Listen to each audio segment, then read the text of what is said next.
नमस्कार विद्यार्थी मित्रांनो. आज आपण प्रकरण 6 त्रिकोण यामधील समरूपता आणि त्रिकोणांच्या क्षेत्रफळांचे गुणोत्तर याविषयी अधिक माहिती मिळवूया. विद्यार्थी मित्रांनो, पुढील आकृत्यांचे निरीक्षण करा. या आकृत्या समरूप आकृत्या आहेत किंवा नाही, तर आपल्याला लक्षात येईल की वरील दिलेल्या या आकृत्या समरूप आहेत. कारण समरूपतेमध्ये दोन भौमितिक आकृत्यांचा विचार केला असता त्यांचा आकार समान असतो. म्हणजे दोन आकृत्यांचे आकार बदलत नाहीत, पण आकृतीची मापे प्रमाणात बदलतात. जसे की वर्तुळाबद्दल पाहिल्यास पहिल्या आकृतीत आपल्याला लक्षात येईल की त्रिज्या वेगवेगळी असली तरी दोन वर्तुळांचा आकार सारखा आहे. तसेच त्याच्या शेजारील दोघी वर्तुळांचा आकारही सारखा आहे आणि त्रिज्याही सारखा आहे. तसेच दोन समभुज त्रिकोण त्यांचा आकार सारखा आहे, पण त्यांची बाजूंची मापे वेगवेगळी आहेत. तसेच दोन चौरस आणि तसेच आपण इतरही उदाहरणं घेऊ शकतो. जसे की एक पासपोर्ट साईज फोटोग्राफ आणि त्याच फोटोग्राफचे पोस्टकार्ड साईजमध्ये किंवा कॅबिनेट साईजमध्ये मोठे केलेले रूपांतरण किंवा स्टॅम्प साईजमध्ये लहान केलेले रूपांतरण समरूप आकृतींची उदाहरणे आहेत. तसेच तुमच्या वर्गात भिंतीवर टांगलेला गुजरात राज्याचा मोठा नकाशा आणि पाठ्यपुस्तकाच्या पानावर छापलेला गुजरात राज्याचा लहान नकाशा ह्या पण समरूप आकृत्या आहेत. विद्यार्थी मित्रांनो, मागील इयत्तेत म्हणजे इयत्ता 9वीमध्ये आपण एकरूपतेविषयी अभ्यास केला होता. तर एकरूपते आकृत्यांबद्दल आपण जाणून घेऊ की दोन एकरूप आकृत्यांचा आकार एकसारखा आणि अनुरूप अंगांची मापे समान असतात. याचाच अर्थ दोन आकृत्या भौमितिक आकृत्यांचा विचार केला तर त्यांचा आकारही सारखा असेल आणि अनुरूप अंगांची मापे सुद्धा समान असतील.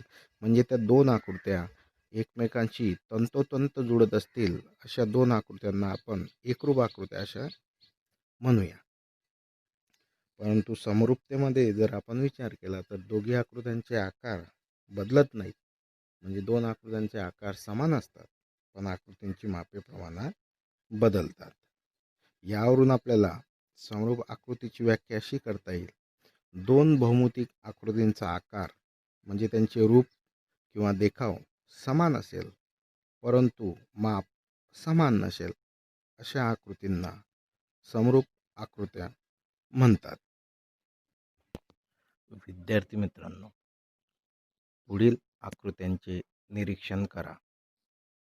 तर चौकटीत आपल्याला दिसेल दोन त्रिकोण, त्यानंतर दोन वर्तुळे, दोन षटकोन आणि दोन चौरस.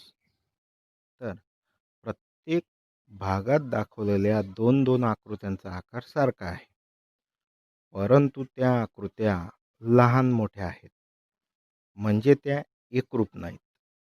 अशा सारख्या दिसणाऱ्या आकृत्यांना म्हणजेच समान रूप असलेल्या आकृत्यांना समरूप आकृत्या असे म्हणतात.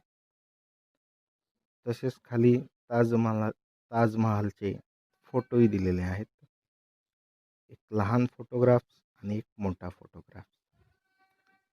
आकार सारखा असला परंतु अनुरूप बाजूंची मापे प्रमाणात बदलत असतील अशा आकृत्यांना आपण समरूप आकृत्या असे म्हणतो.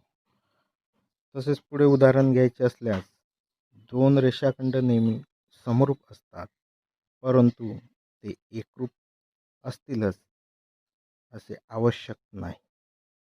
कारण की एकरूपतेसाठी दोन्ही रेषाखंडांची लांबी सारखी असायला हवी आणि जर ते एकरूप नसतील तर ते निश्चित समरूप असतील. तसेच दोन वर्तुळ नेहमी समरूप असतात, दोन चौरस नेहमी समरूप असतात, दोन समभुज त्रिकोण नेहमी समरूप असतात. यानंतर यासाठी विद्यार्थी मित्रांनो आपल्याला प्रश्न पडेल की समरूप आकृत्या नसतील अशी उदाहरणे कोणती? तर समरूप नसतील अशी आकृतीची उदाहरणे म्हणजे एक समभुज त्रिकोण आणि एक गुरुकोन त्रिकोण समरूप नसतात.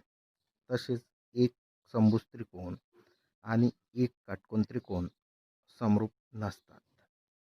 तसेच एक लंबचौरस आणि एक चौकोन समरूप नसतात. तर यासाठी आपण स्वाध्याय 6.1 पाहूया.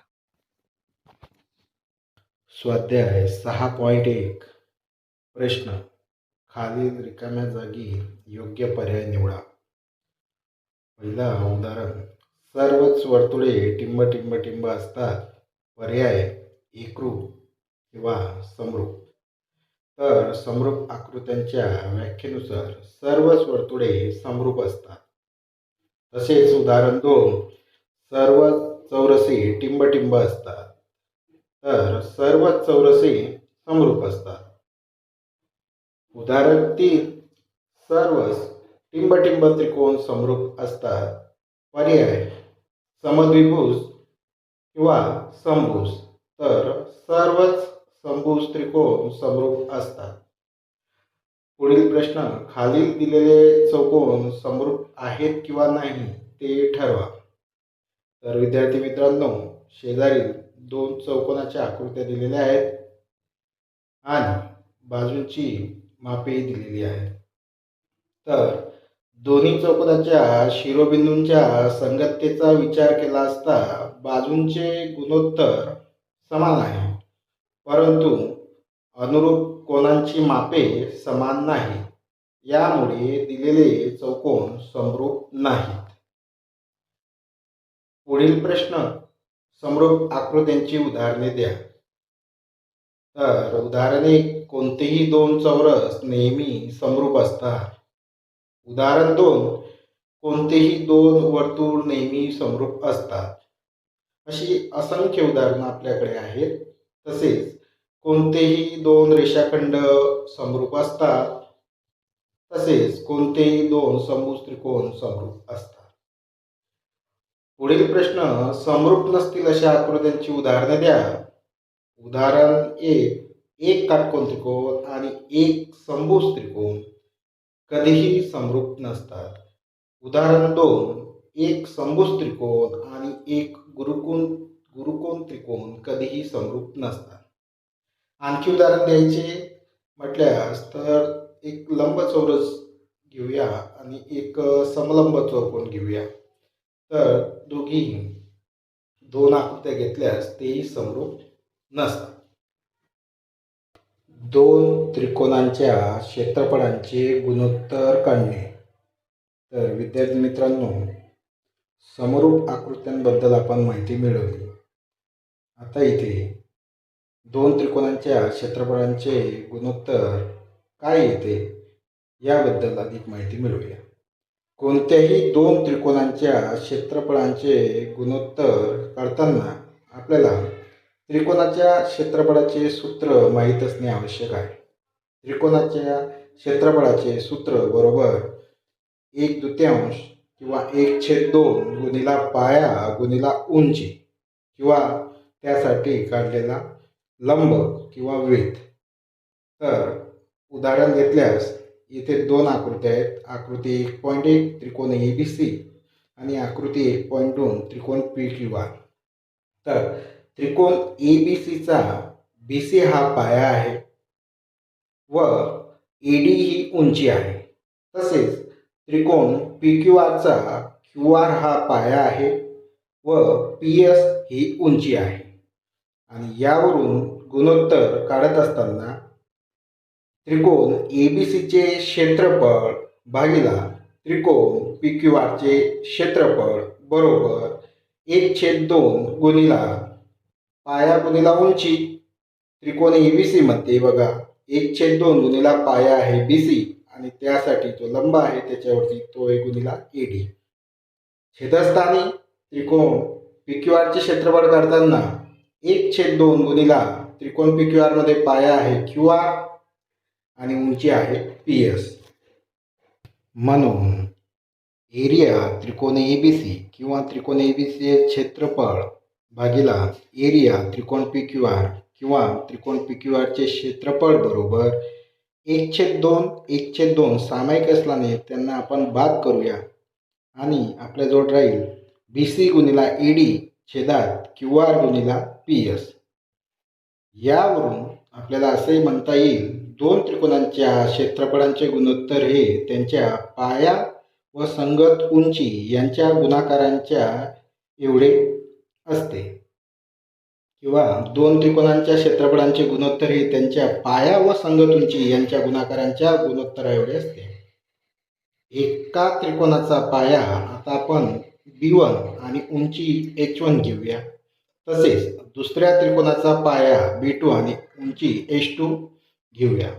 यावरून क्षेत्रफळांचे गुणोत्तर बरोबर B1 गुणिला H1 छेदस्थानी B2 गुणिला H2. या दोन त्रिकोणांच्या संबंधित काही अटी आपण पाहूया. पहिली अट, दोन्ही त्रिकोणांची उंची समान असेल तर येथे बघा आकृती 1.3 त्रिकोण एबीसी ची आकृती आणि आकृती 1.4 त्रिकोण पी क्यू आर ची आकृती आहे. दोन त्रिकोणांच्या क्षेत्रफळांचे गुणोत्तर काढताना आपल्याला आता सूत्र मिळालेले आहे पाया गुणिला उंची. तर त्रिकोण एबीसीचे क्षेत्रफळ भागिला त्रिकोण पी क्यू आरचे क्षेत्रफळ बरोबर पाया बी सी गुणिला उंची आपण एच मानून घेतलेली आहे. छेदस्थानी त्रिकोण पी क्यू आरचे क्षेत्रफळ बरोबर पाया क्यू आर गुणिला उंची एच आपण मानून घेतलेले आहे. एच एच सामायिक असल्याने आपण त्यांना बाद करूया. तर आपल्याजवळ राहील बी सी छेदात क्यू आर. याला आपण B1 छेदात B2 असे लिहूया. यावरून आपल्याला लक्षात आलं की दोन्ही त्रिकोणांची उंची जर समान असेल तर त्या त्रिकोणांचे क्षेत्रफळ बरोबर B1 छेदात B2 म्हणजे पाया असेल. यावरून गुणधर्म लक्षात येतो समान उंची असलेल्या त्रिकोणांची क्षेत्रफळे त्यांच्या संगत पायांच्या प्रमाणात असतात. दुसरी अट, आता दोन्ही त्रिकोणांचा पाया समान असेल तर आकृती 1.5 मध्ये दोन त्रिकोण आपण घेऊया. त्याच्यात त्रिकोण एबीसी आणि त्रिकोण एपीबी. तर त्रिकोण एबीसीचे क्षेत्रफळ छेदस्थानी त्रिकोण एपीबीचे क्षेत्रफळ बरोबर सामायिक पाया बघा दोघींचा एबी आहे म्हणून एबी गुणिला H1 छेदस्थानी त्रिकोण एपीबीचे क्षेत्रफळ सामायिक पाया एबी गुणिला H2. एबी सामायिक असल्याने त्याला आपण बाद करूया आणि यावरून त्रिकोण एबीसीचे क्षेत्रफळ भागिला त्रिकोण एपीबीचे क्षेत्रफळ बरोबर H1 छेदात H2. यावरून आपल्याला असा गुणधर्म लक्षात येईल की समान लांबीच्या पायांच्या दोन त्रिकोणांची क्षेत्रफळे त्यांच्या संगत उंचीच्या प्रमाणात असतात. तर यावरून आपल्याला विद्यार्थी मित्रांनो लक्षात येते दोन त्रिकोणांचे क्षेत्रफळांचे गुणोत्तर हे त्यांच्या पाया व संगत उंची यांच्या गुणाकारांच्या गुणोत्तरा एवढे असते. तसेच दोन त्रिकोणांची उंची समान असेल तर त्रिकोणांची क्षेत्रफळे त्याच्या संगत पायांच्या प्रमाणात असतात आणि जर दोन त्रिकोणांचा पाया समान असेल तर दोन्ही त्रिकोणांची क्षेत्रफळे त्यांच्या संगत उंचीच्या प्रमाणात असतात. यावरून आपल्याला दोन त्रिकोणांच्या क्षेत्रफळांचे गुणोत्तर काढणे याबद्दल गुणधर्म आपल्याला मिळाले. पहिला गुणधर्म, दोन त्रिकोणांच्या क्षेत्रफळांचे गुणोत्तर हे त्या त्रिकोणांच्या पाया व संगत उंची यांच्या गुणाकारांच्या गुणोत्तरा एवढे असते. दुसरा गुणधर्म, समान उंचीच्या त्रिकोणांची क्षेत्रफळे त्यांच्या संगत पायांच्या प्रमाणात असतात. तिसरा गुणधर्म, समान पायांच्या त्रिकोणांची क्षेत्रफळे त्यांच्या संगत उंचीच्या प्रमाणात असतात. तर विद्यार्थी मित्रांनो, आज आपण समरूप आकृती आणि दोन त्रिकोणांच्या क्षेत्रफळांचे गुणोत्तर काढणे याविषयी अधिक माहिती मिळविली. तर आपल्या शाळेतील नवनवीन व्हिडिओ पाहण्यासाठी विद्यार्थी मित्रांनो, शेअर करा, लाईक करा, सबस्क्राईब करा, बेल आयकॉनवरती क्लिक करायला विसरू नका. धन्यवाद.